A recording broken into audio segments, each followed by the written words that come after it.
I don't know, man. I'm kind of feeling like playing Thousand Year Door today. What do you guys think? Let's test our luck real quick. Ooh, shit! I was not expecting to get second prize today. Holy shit. What? Fine, damn. Quit being so impatient. Shit, I'll play Mario Party.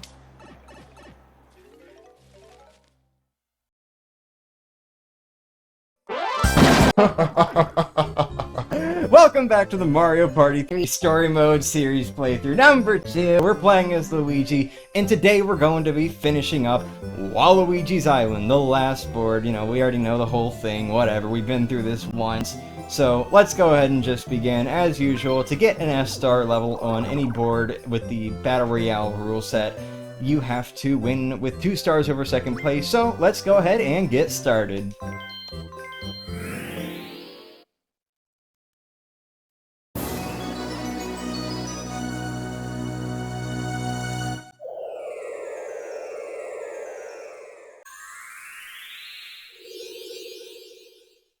Okay, so as usual, we're not going to be reading all the text from the second playthrough. Let's go ahead and get our first dice rolls out of the way, and BAM!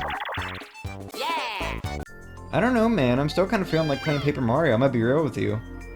Oh my god, the star's all the way over there? Are you kidding me? Holy shit, that's a terrible first spot for it.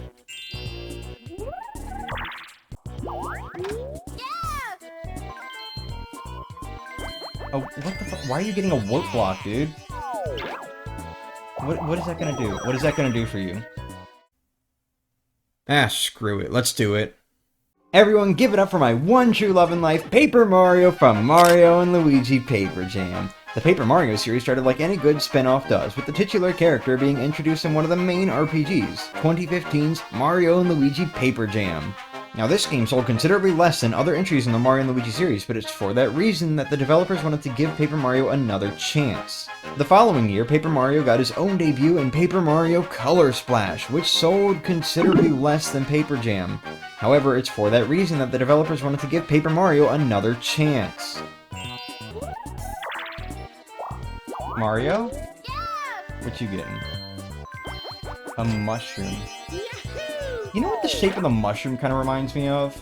The shape of the mushroom kind of reminds me of, pardon me, I'm American, I'm probably going to mispronounce this, doner, something like that.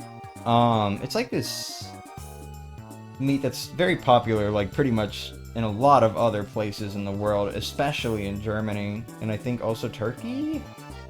I think it's of Turkish origin, actually. I don't know. You know what? Steven, go ahead and explain what doner is.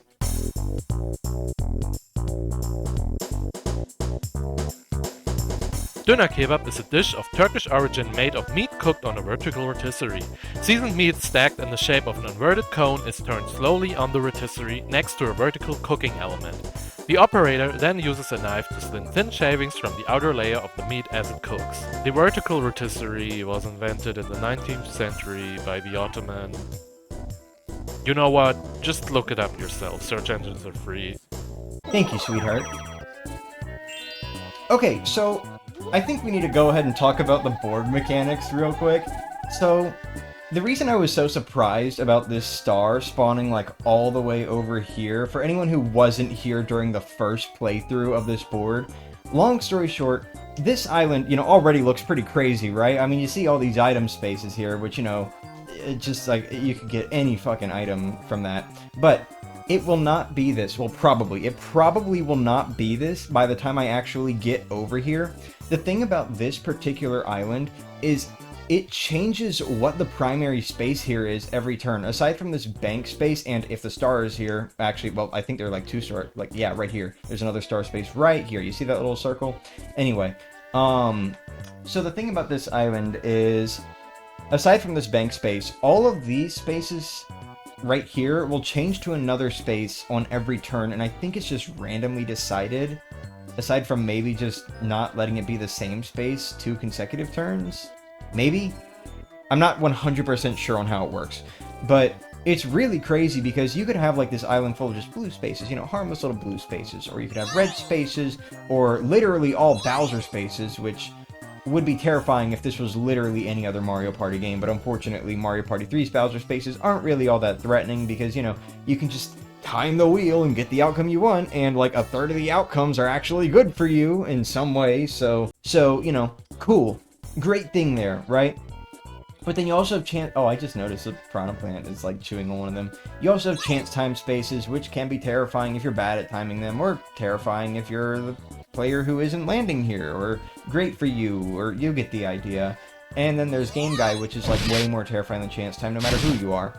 But anyway, yeah, so I'm, like, really hoping that this goes well for me, because this island alone is a massive threat if you get here at a bad time, and if you get a little unlucky.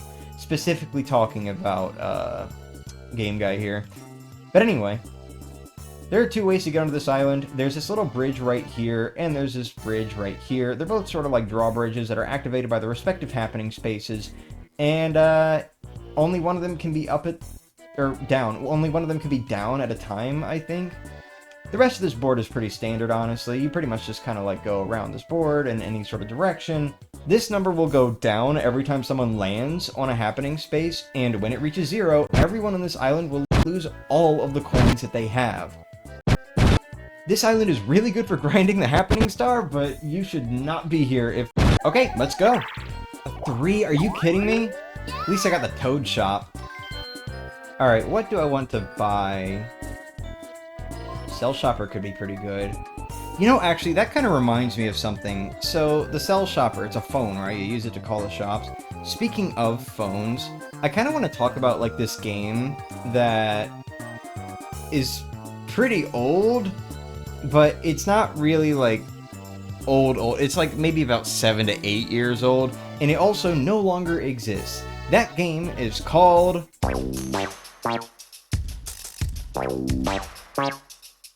Okay, so the thing with Rush-matic was that the developer decided to delist it because of some sort of legal trouble, I think with some car company. But this game was, like, so fucking cool because it was essentially like a full game just packaged as a mobile game. Think like Super Mario Run, but maybe a little bit more. Or really just think like older mobile games in general before the modern age of mobile games.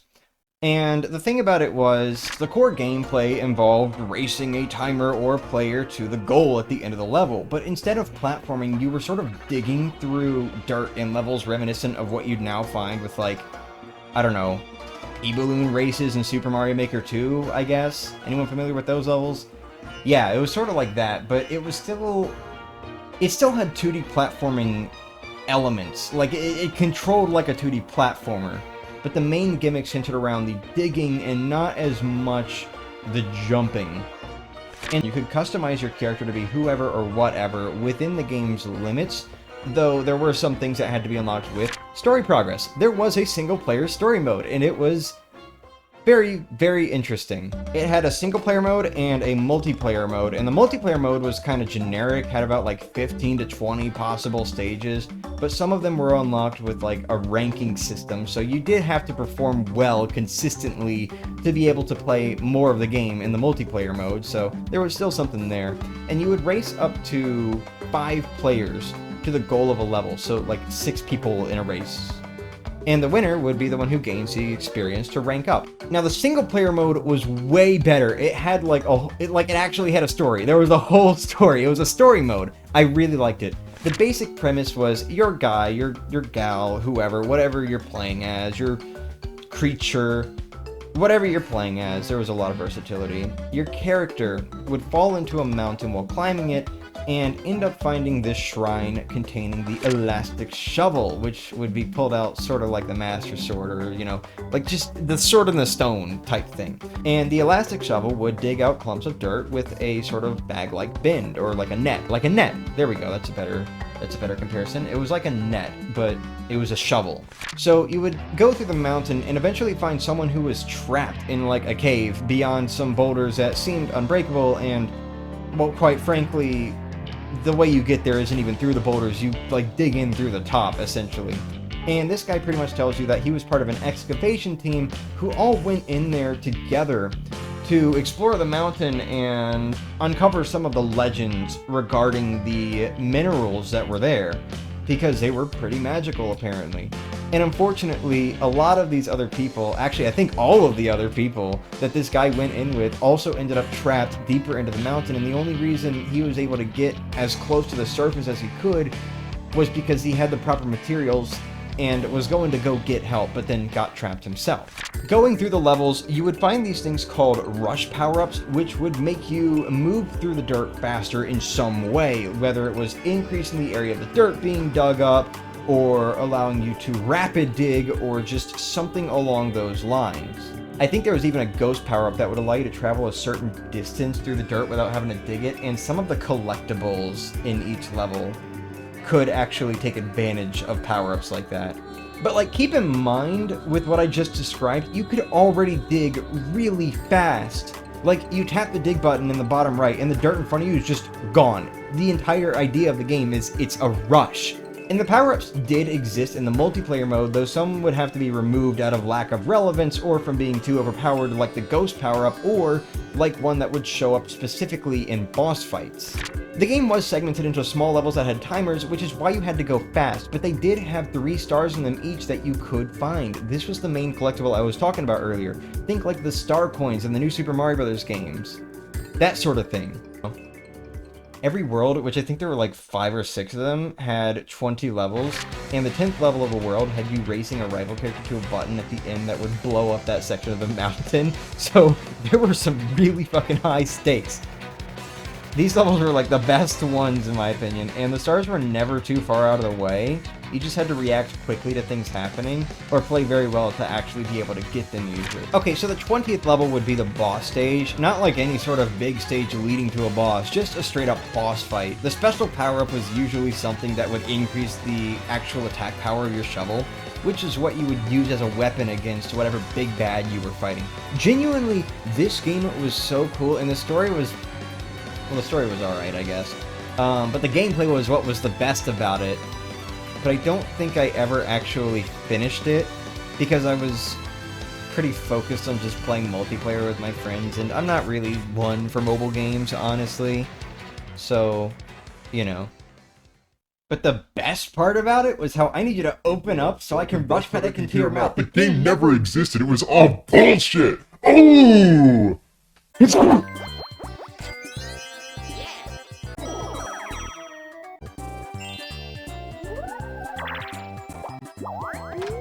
Oh, she got the Koopa shop. Oh! Oh, she's buying nothing. Oh! Wait, what's that? Oh. That's the nuke siren. The nuke siren's going off. Okay, well. I gotta go.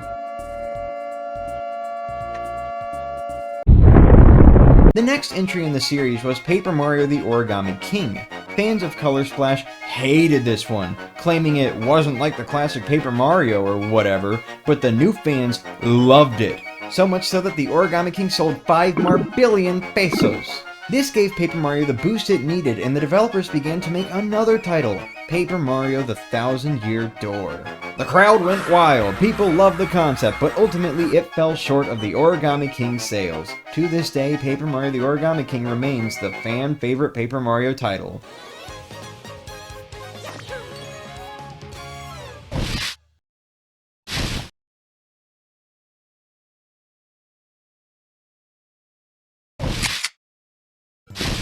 Alright, I'm back. Everything seems fine, I guess. Most of the city's gone, but this building survived somehow, so we're good, I think. What do you mean she just gets happening like that? Hexagon heat. Alright, bring it on, you can't beat me! Dude, I'm amazing at this minigame. No. Get out of here. Wario's already gone. Got him! Damn, I really want to keep them bouncing. Bye. Bye. Wow, I'm a winner, dude!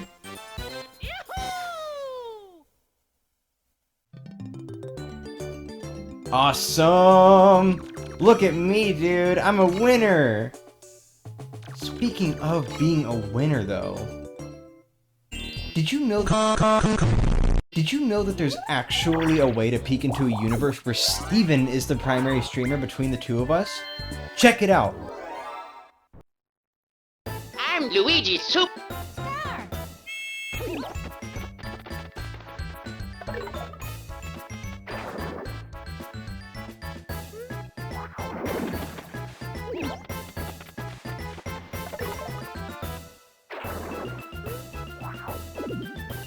What? Why did I go backward? What the hell?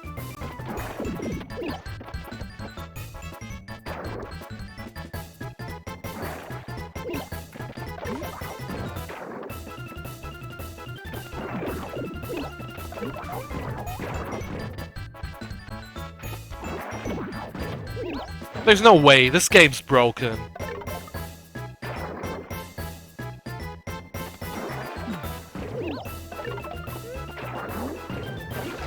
Finish! You know what?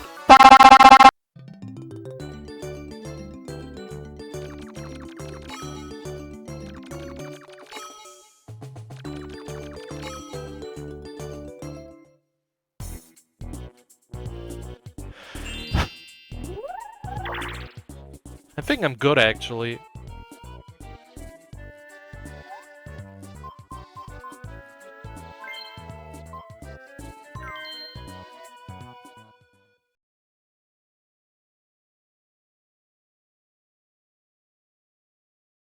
You know, if there's anything that Mario Party 3 has taught me, it's to never give up. It doesn't matter how tough the going gets, you have to keep pushing. Mario Party 3 is a game all about taking chances. Nothing that you may try to do in the game is assured. Even just aiming to get an item at a shop isn't guaranteed to come to fruition. Each individual move you try to make in the game is another little gamble in its own right. They say that 90% of gamblers quit before their big break. They spend so much of their money, their wives' and husbands' money, their house. These people spend their whole life savings away, and then they give up. It's over. They spent everything they had, and they quit before their big win was bound to happen. These people lost everything. To be at the absolute bottom of that pit with no returns gained from their efforts is a horrible place to be. It destroys a person's motivation to continue trying with anything at all. It robs them of their joy in life and leads to an inescapable hole of despair. But that doesn't have to be the end of the story. Even when the going seems tough, even when you're down to your last pennies or down to nothing but your soul, keep pushing. Be that 10%, and someday you'll be rich in the memories of the most fun time of your life.